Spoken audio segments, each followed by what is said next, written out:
नाज़रीन, अवामी न्यूज़ में ख़बरनि जो सिलसिलो जारी है। इन वक्त असीं तव्हांखे ठुल में ख़बर ॾींदा हलूं त ठुल जे ॻोठ मुराद बख्श कंडराणी जे 2013 में मंजूर थियल रोड रोलड़े जो शिकार है। इन हवाले खां वधीक तफ़सील ॿुधाए रहिया ठुल में अवामी न्यूज़ जो रिपोर्टर नबी बख्श।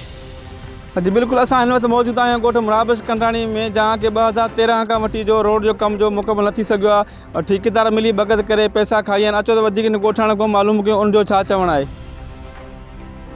2013 खां असां रोड मंज़ूर आहे, ठेकेदार बजट वॾी खाई वियो आहे, न कमु करे थो न काशे करे थो। असांजो DC जेकमाबाद खे अर्ज़ु आहे, डॉक्टर सोराब खे अर्ज़ु आहे, असांजो रस्तो ठहियो वञे, असांखे तकलीफ़ आहे, ॾाढो तकलीफ़ आहे रस्ते जो। हे ठेकेदार वञे ॻोठ याली ॿोड़े में 2 एकड़ ज़मीन ख़रीद करे पेट्रोल पंप ऐं होटल हणे थो, उते बजट वठी करे उते कमु करे थो, हेॾे अचे ई नथो। असां ऑफिसर खे अर्ज़ु कयो आहे, 2 चकर हिते ऑफिसर आया रोड जा, उन्हनि खे चयोसीं, उन्हनि खे अलाए 5 रुपया ॾेई अलाए छा मोटर में स्कूटर ते खयूं हलियो वियो। लियाकत ॿुढो हिकिड़ो ॿियो साईं करे हुयुसि, असांजो बाबा कमु करे, असांखे रस्ते तकलीफ़ आहे, हा साईं रूलर अचे थो, उन्हनि खे वरितियूं पंहिंजे मोटरसाइकिल ते खयूं हलियो वियो, वरी कोन ऑफिसर अचे थो, न को तके थो। हे रस्तो आहे, ॾिसो आधार लॻो पियो आहे, ॻोठाण जो रस्तो आहे, न असांखे ॿिए पासे रस्तो आहे, न का शइ आहे, असां तकलीफ़ में आहियूं ॾाढा।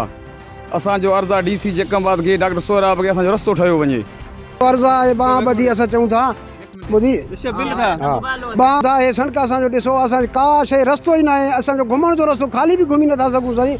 जाॾो काॾो ज़मीन में हर लॻी आहे, ओॾो हेठि बि रस्तो न आहे साईं, असां वञूं घुमी शहर को सौदो सामान वठी अचूं, ॿार बच्चो बीमार थिए थो, उन्हनि खे बि साईं सवारी न आहे त को खणी अचूं। असांजो महिरबानी कयो साईं, असांजो बांह ॿधूं था त अची तव्हां ॾिसो, महिरबानी करे असांखे सड़क ठाहे ॾियो साईं, असांजी बांह ॿधी तव्हांखे चऊं था साईं। ठेकेदार साईं अब्दुल हमीद बुरड़ो आहे साईं, अब्दुल हलीम बुरड़ो साईं, असांजी महिरबानी करे असांखे रोड ठाहे ॾियनि। असांजो बाबा ज़ोरदारी न आहे, असां बांह ॿधी चऊं था साईं, असांजो हे सड़की ठाहे ॾियनि, असांजो तव्हांजो वॾो महिरबानी साईं। असांजो अर्ज़ु आहे त असांजो रोड 2000 खां वठी 13 खां मंज़ूर थियल आहे, हिन वक़्त ताईं को कमु न थियो आहे, पथर पइजी वियो आहे। ठेकेदार अब्दुल हलीम बुरड़ो आहे साईं, उहो बजट खाई थो वञे, हिन वक़्त ताईं कमु न थियो आहे, 2 ॾींहं कमु करे थो त महीनो बंदि आहे। असांखे ॾाढो तकलीफ़ आहे हिन ॻोठ जे लाइ, अचण वञण जो सहूलियत असांखे कोन्हे को, जाॾो काॾो हर लॻी वियो आहे, न को बीमार थिए थो, उन जे लाइ बि असां परेशान थियूं था। हिन वक़्तु असांखे इहो अर्ज़ु आहे, तव्हांखे चऊं था त असांखे महिरबानी करे रोड मंज़ूर कराए, असांजो इहो अर्ज़ु अथव साईं, तव्हांजो महिरबानी।